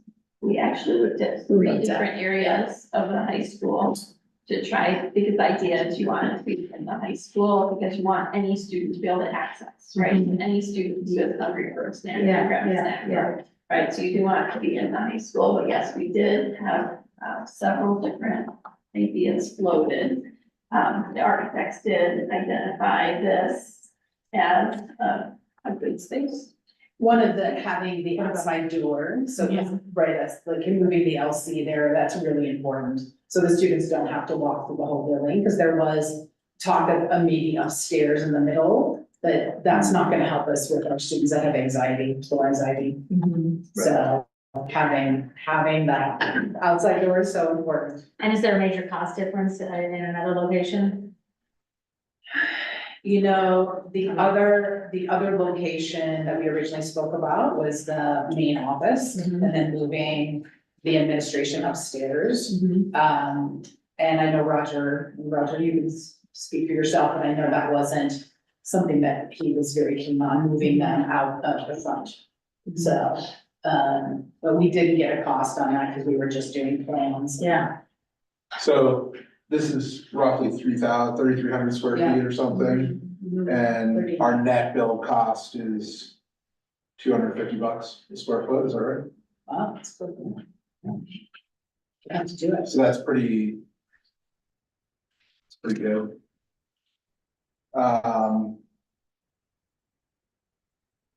For what we do know about the high school, just so we do know that there's not actually a lot of storage. So one of the hopes of the space would have been, okay, you gotta bring it up to code, you gotta sprinkle it, you gotta redo the electrical, but it could just be great storage space, right? But that would not be student use space then. So this, we're saying, hey, can we use it for student use as a better. Yeah, no, I think the idea is great. I think it will be used by some, I think 700,000 more bucks is. Yeah, but What's the, So I already thought it was 700. Did you get your grant for 70? I just thought check total, right? Minus 280. the grant, Yes. total grant is great. Yeah, so if we would take the grant money, then we're looking at 400. Or just for the teen center, not bringing it up to code. Oh, Right. We have to, so yeah, we have to. That was that. We Okay, have I was to, we asking. can't. Cause we've got, am I gonna have to code them at, yeah. If someone's moving out. Yeah. So code's probably changed since it was originally put in that way, so if you go, if it's not in code now, it's grandfathered, if you change it, renovate it significantly, you gotta bring it to the. Okay. Did you move somebody out and there's a new thing in? So the construction lab has moved over to the CTE area, so Okay. they're actually getting a construction lab. So in order to use the space, we have to spend 600. Yes. So the net difference with grants to create the teen center is 4. That's what Yeah, exactly. I mean, it's not an insignificant amount of money, but it's a super important thing. I'm all for creating the space. I am wondering if there's a cheaper way of creating just as good a space within the high school. We'll tell you, we have more, we can even to families than we've ever had. We can Yeah. to being homeless Yeah, than we've ever had. Oh, yeah. Since I've been here in 7 So- years. yeah, Are you Jason Judson? I am. Okay, Yeah. cool. So you wrote us an email, yeah, in opposition to this. yeah. Can you kind of give us the case against? Some of the cases against, I feel like there's actually numerous reasons why, and to be clear, I'm not against a teen center. Right. I think a teen center could be a wonderful thing for the community, for school life. I feel like there are numerous reasons why at this location, it would be very problematic. Okay, We talked a little bit about the costing, based on the paperwork that is on the, school's website and looking at the line item breakdown. One of the things that is not included in that 1.3 million is any plumbing. And there's currently no water facilities, at the location where the WC and laundry is proposed. And so there would have to be some major plumbing to make that happen, which currently is not included. So I have a hard time believing that 1.3 is actually accurate based on that. The other thing is when we talk about the security and safety of the students and having a safe place for them to go to and access like that, not having to walk through the entire school for anxiety reasons, those kind of things. It is attached to the Echo Center, which is also a public use facility that we rent out on a regular basis to large dance companies, professional groups. And so they would be in and around that whole area for extended periods of time as well, which could present problems that I think need to at least be examined thoroughly before a decision can be fully made. Those are some of my concerns with it.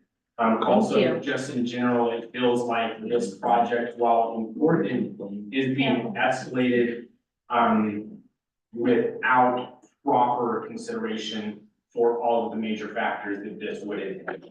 What would be the timeline to do this build out? It has to You be said we done have by June. until, well, I know it has to be done by then, but what's the timeline for the actual build out? Yeah, I think when Mike talked about it starting, in December to have it open by June, So we have a few months. 5 months.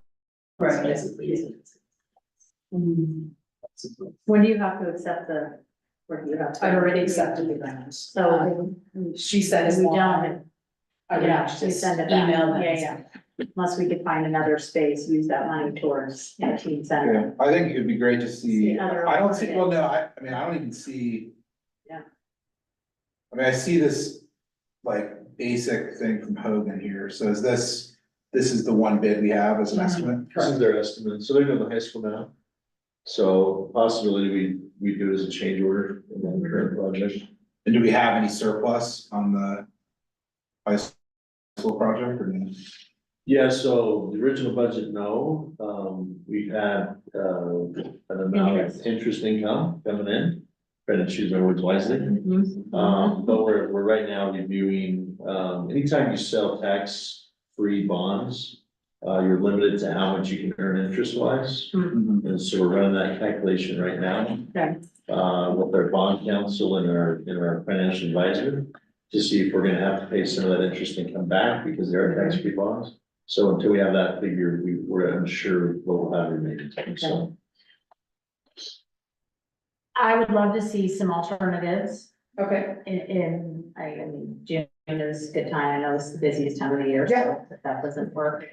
In, Is you're it- saying in high school. Just. Well, yeah, or the teen Okay. center, where it could be, you know, I think it's important if there really is not piping, if that is an added cost that wasn't Yeah, I'll have my contemplated, yeah. Yeah.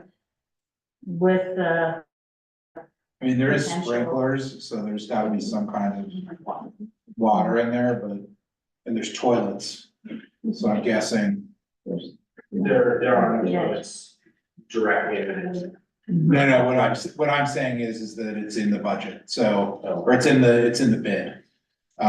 So I would, we can, yeah, we can clarify, Yeah. I'll but have, I would say, I mean, look, in general, I think it's a really good idea to get a grant to make this really affordable. And if it is in fact $250 a square foot, then I think we're gonna be hard pressed to find something cheaper than that. and But if it could be part of this with the interest that and work itself into that, I think. Yeah, I think we need to think we financing it once we can, it's really. yeah, so maybe we can get an update on I interest would just like to income. see what the other locations Yeah, could yeah, be. I think sure. that's an important thing, and that we get more informed opinions about those locations. Yeah, let's put it, I guess let's put it on, It'd be interesting to see it. let's put it on the agenda for next meeting. Thank you. I think as Great, probably, I mean, we can clarify the budget stuff. yeah. It'd be great to see net. You know, like everything spelled out, so price per square foot, net price per square foot. okay.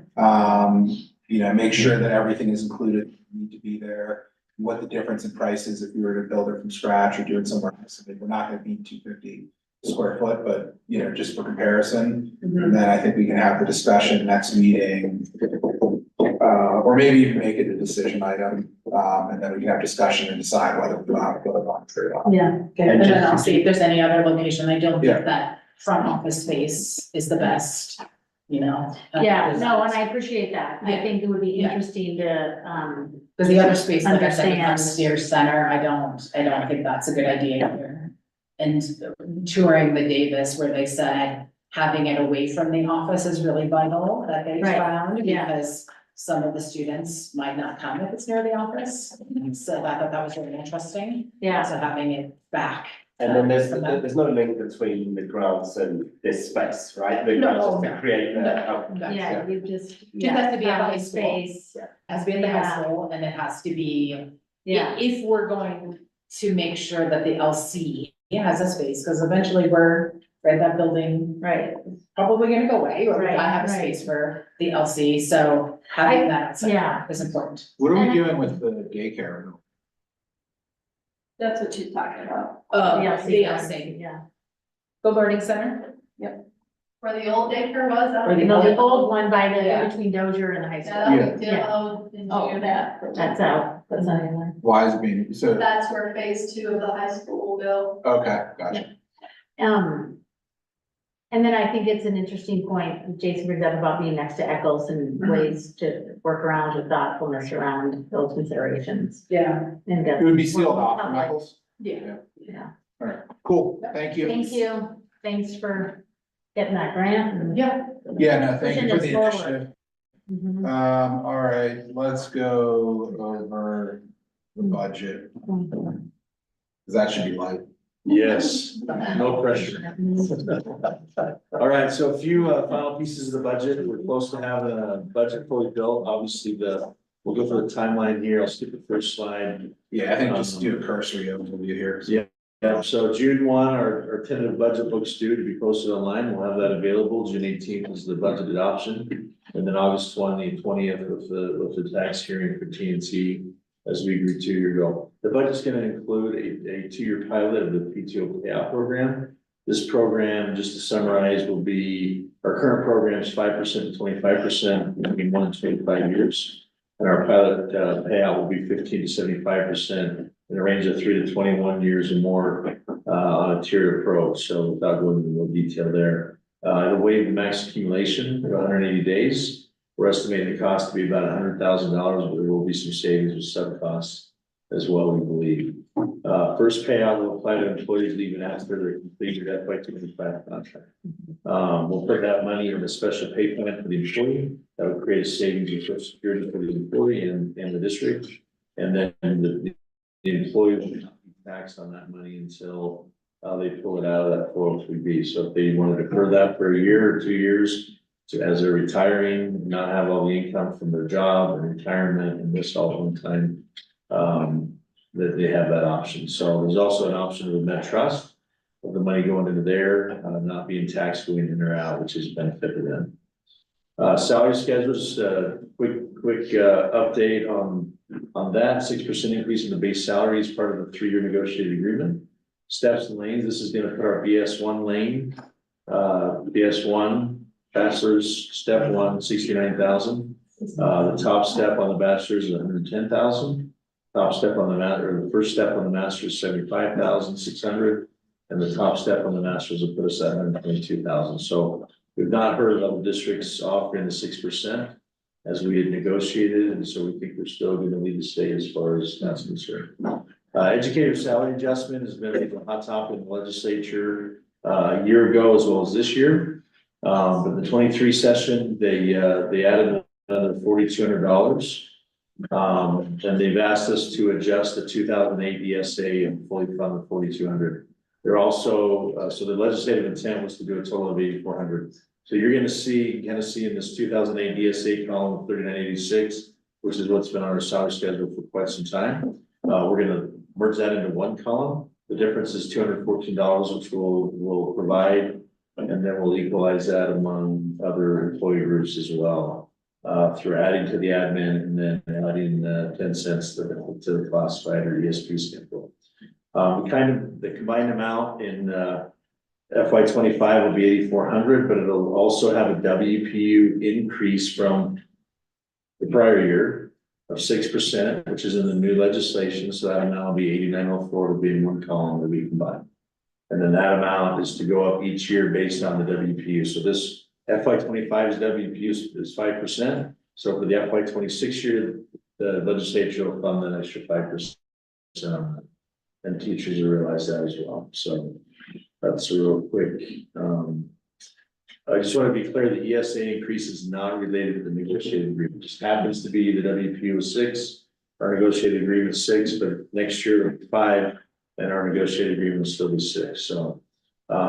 So to equalize those employee groups, I've covered that, 214 to each step on the administrative salary schedule and 10 cents per hour on the ESP schedule. Or we're estimating that additional cost is $50,000. So medical insurance highlights, we got a 7.3% increase. We said not to push that to employees. Our fund balance is healthy in our self-insurance fund. Our high deductible is going out as far, and part of it's IRS required. Part of it we're doing to avoid the increase next year. Silver and gold deductible are increasing by 100, single 200 family. And to offset the high deductible increase of 200, 400, we're going to increase the HSA contribution to equalize it along with silver and gold. We've added hearing aid coverage this year. We're estimating the total package, not just medical, but all the benefits there is about 688,000. Right now, we're projecting 600,000 will be from repurposed funds and operations.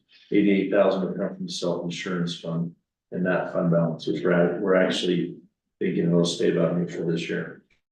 Our dental increase was 7.5%, no plan changes, no premium push to the employees. Our vision plan, which was very, it was a very narrow network of where we could use our vision benefits. So we've changed that with the providers. We're now going to be with VSP with DMI. That'll take place September 1st. And then the allowance will go from $210 from $130 for glasses and contacts. So it'll be a larger network. So those that want to use Walmart, Costco, Sam's Club, or whatever they wanted to use will now be able to do that, receive that benefit. Life insurance is increasing for the employees from $110,000 to $150,000. That was about $2,300 to raise that total. So it's the way life insurance is. They assume not many people pass away in their employment. Long-term disability is increasing from a max of 6,000 to a max of 10,000 if we have employees unfortunately go on long-term disability. So that full benefit package is the 680,000. Property tax information, just a reminder, we committed to 2.2 increments. I believe will be lower than that, as I reported before. On a $1.5 million home, that one increment is 8250 for that home. So just to give you a dollar amount. Tax date is not available till June 8th or June 10th. We're expecting a small amount of growth. We're expecting relatively flat assessed value. And our collection rate, which is about 94%, is stayed about the same.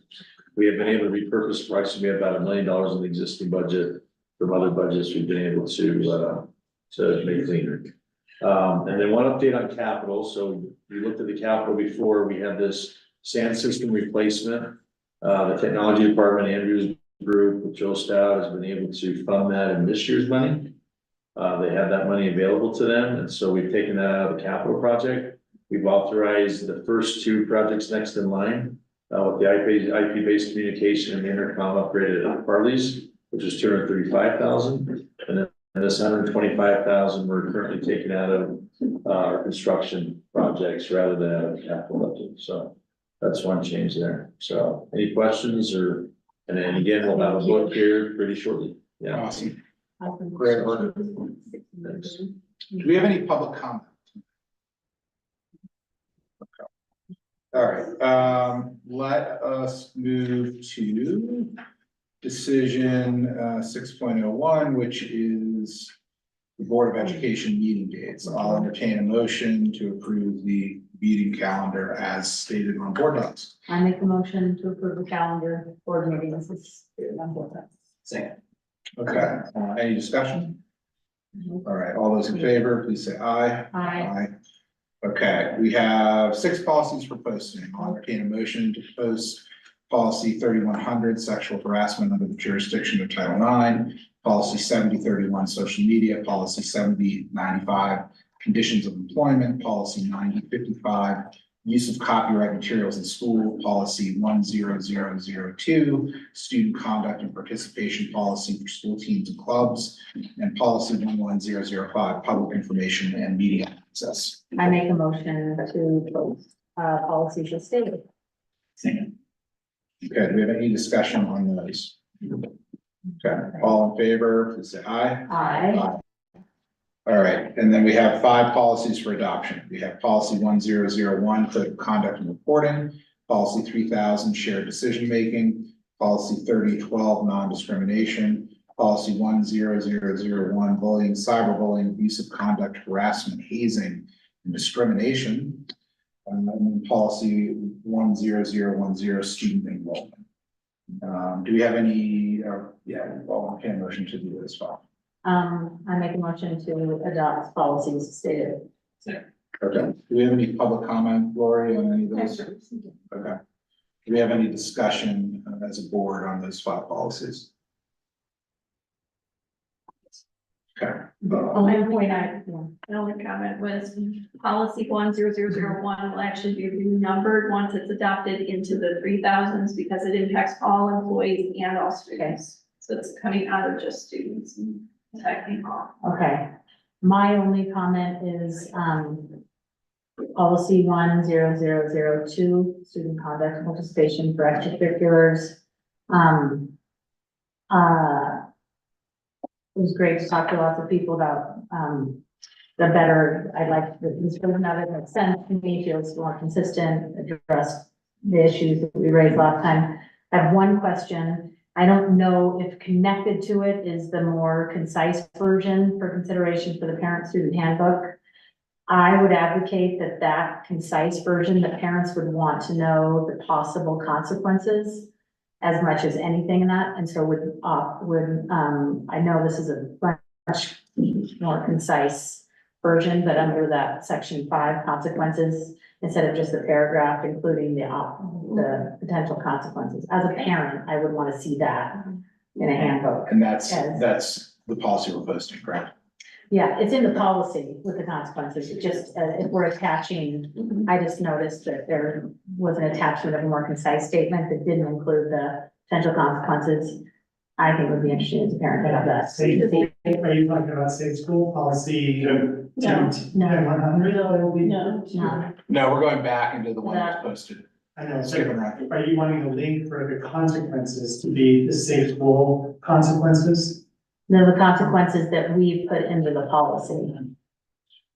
Could that just be part of the admin procedures? Instead of- Yeah, I don't care, I just think in, one of the questions I know last time that Ann asked, and I would ask, that was my second question, is getting this information out to families, you know, that are, who have kids participating in extracurricular. And, there was a concise version, I don't know if that's part of the policy, it's not, yeah, which is great, and I would just say that I think the actual Park City High School parent-student handbook that goes out, and that you sign in order to have your child, to participate in that, should include the lengthier version, at least of the consequences. But I understand the idea of a concise version. To me, that what calls the most attention as a parent to a student who's participating is what a potential consequence could be for violating the conduct. And how the school plans to manage that, because I know that is comforting to know that they plan to manage it, and what that looks like, I think is an important element. Yeah, I'd echo that. I'd just say as well on the policy 1001, the bullying and harassment. Yeah. Coming off the back of the OCR, I think we need to be Yeah. very, very clear. There was I forget whose presentation it was, but there was a box that said, if you use harsh racial language, you will be suspended. Yeah, so I think, especially as we I start, love that. in elementary schools, teaching kids about appropriate conduct and, what the repercussions are for violating conduct rules at our district. I think the earlier we socialize that to all parents and students, the better, so that they get used to it in elementary school. When they get to Ecker, it is, it's real and being enforced, and by the time they get to the high school, it's not foreign to them. And everyone in the community is aware that even though we can't say what specific consequences are, these are the things that happen to kids who violate our policies. Yeah, that's on the agenda to work with admin this summer on the version in your office for sure. Cause I don't wanna sit and I don't want them to figure that out. Yeah. Yeah, I just think we should reference that, and I think that's key to the implementation of these policies, because we can write any policy, but if there's not consequences and accountability for the kids, and for also how parents interact with, school employees, et cetera, that, that has to be set in stone. And accountability that we're following through on what we're asking to happen. Yeah, I think we all want to be able to have teaching moments, but I think we also have a requirement or responsibility to the community to be leaders and show that certain things are just not acceptable here. So we can look at that again when we adopt, but I think a draft of those consequences, even before we we engage everyone over the summer, I think would be very helpful. All right, cool. All those in favor of adopting the 5 policies, please say aye. Aye. Aye, okay, that passes. I'll now entertain a motion to adjourn until our next regularly scheduled meeting, which is June 18th. Bless you. I make a motion to adjourn until June 18th. Second. Okay. All those in favor? Aye. Meeting is adjourned.